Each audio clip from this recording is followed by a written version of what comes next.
Good morning students. आज हम लोग सिविक्स का चैप्टर नंबर 3 हमें संसद क्यों चाहिए, इस चैप्टर के शीर्षक के आधार पर हम लोग पहले भी बहुत सारे टॉपिकों पर डिस्कस कर चुके हैं।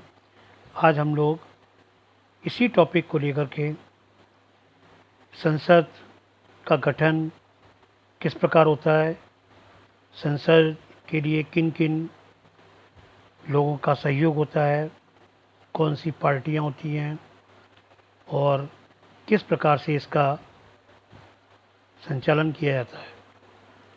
तो यहाँ पर हम लोग अभी इसी टॉपिक्स का अध्ययन करने जा रहे हैं।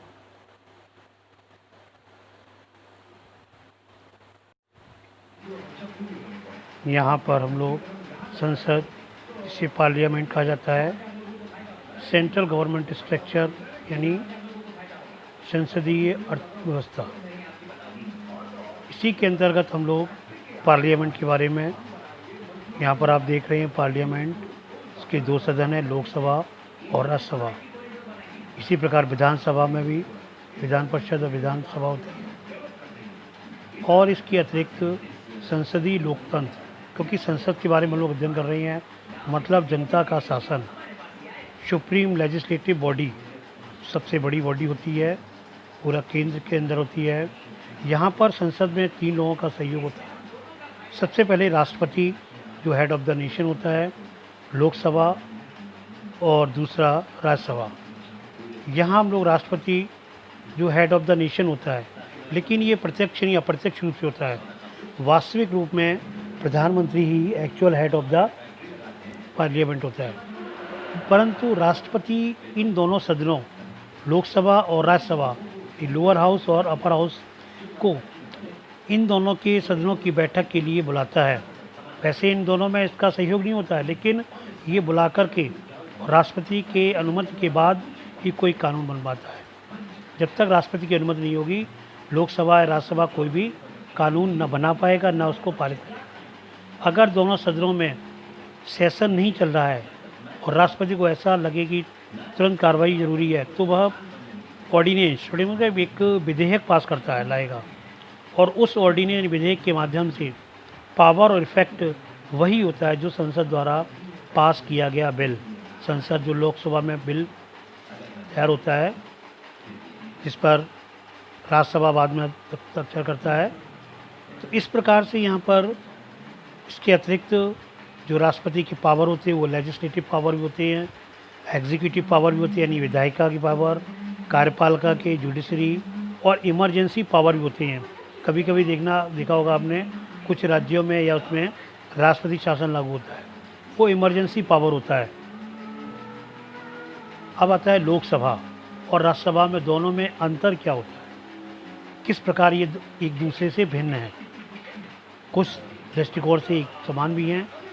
लोगों द्वारा चुने गए सदस्यों की सभा, लोकसभा को माना जाता है कि लोगों द्वारा चुनकर के ये, और अप्रत्यक्ष रूप में जो आते हैं ये, यानी अस्थायी इसको बोलते हैं।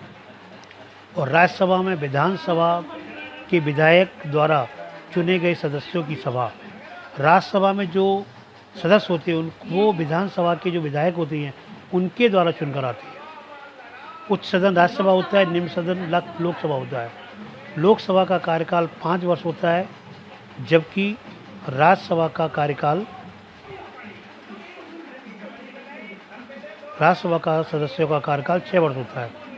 लोकसभा अस्थायी होता है, जबकि ये स्थायी होता है। और लोकसभा आपातकाल की स्थिति में लोकसभा के कार्य अवधि को बढ़ा सकती है, यानी उसका जो 5 वर्ष होता है उससे ज़्यादा हो सकती है। लोकसभा में अधिकतम सदस्यों की संख्या 552 हो सकती है, लेकिन जिसमें 530 राज्यों द्वारा और 20 केंद्र शासित राज्यों द्वारा, और 2 होती है अम्ल भारतीय, यानी जो राष्ट्रपति के द्वारा इस प्रकार से वर्तमान में 545 की संख्या है, इसमें 543 राज्यों द्वारा और 2 राष्ट्रपति द्वारा मनोनीत की जाती है। इधर अधिकतम संख्या राज्यसभा में 250 हो सकती है, जिसमें 238 राज्यों तथा केंद्र शासित राज्यों द्वारा और 12 राष्ट्रपति द्वारा, कुल मिलाकर 250। परंतु वर्तमान सभा में राज्य के कुल 245, 233 राज्यों और 12 राष्ट्रपति द्वारा। लोकसभा का जो इसके लिए जो योग्यता होती है उसमें आयु 25 वर्ष होनी चाहिए और राज्यसभा के सदस्य के लिए अधिकतम आयु 30 ईयर होनी चाहिए मिनिमम। इस प्रकार first and the past methods, इसके अंतर्गत जो सदस्य इसके होते हैं वो वोट के आधार पर 2 लाख, 1 लाख, 1.5 लाख, 3 लाख। तो यहाँ पर जो 3 लाख वाला होगा वो विनर इन लोकसभा का विनर माना जाएगा। इधर ही जो राज्यसभा सदस्य होते हैं वो MLA द्वारा प्रोपोर्शनल रिप्रेजेंटेशन के माध्यम से उनका चुनाव किया जाता है और MLA ही उनको से ही निकल करके राज्यसभा के सदस्य बनते हैं। लोकसभा का रिप्रेजेंटेटिव स्पीकर होता है, यानी लोकसभा का जो अध्यक्ष है वो अध्यक्ष कहलाता है और राज्यसभा का रिप्रेजेंटेटिव उपराष्ट्रपति होता है। लोकसभा में बिल को इंट्रोड्यूस किया जाता है, जबकि राज्यसभा में कंसिडरेशन के लिए उसको वहाँ से सुधार होकर के तब पारित होता है। संसद में लोकसभा राज्यसभा के आधार पर संसद का जो कार्य होते हैं उसमें वह राष्ट्रपति पर महाभियोग चलाकर उसको हटाने का कार्य कर सकता है। उपराष्ट्रपति को भी महाभियोग के द्वारा हटा सकता है। संविधान में संशोधन करने का अधिकार प्राप्त है। सुप्रीम कोर्ट तथा हाई कोर्ट के न्यायाधीशों को हटाने का अधिकार प्राप्त है।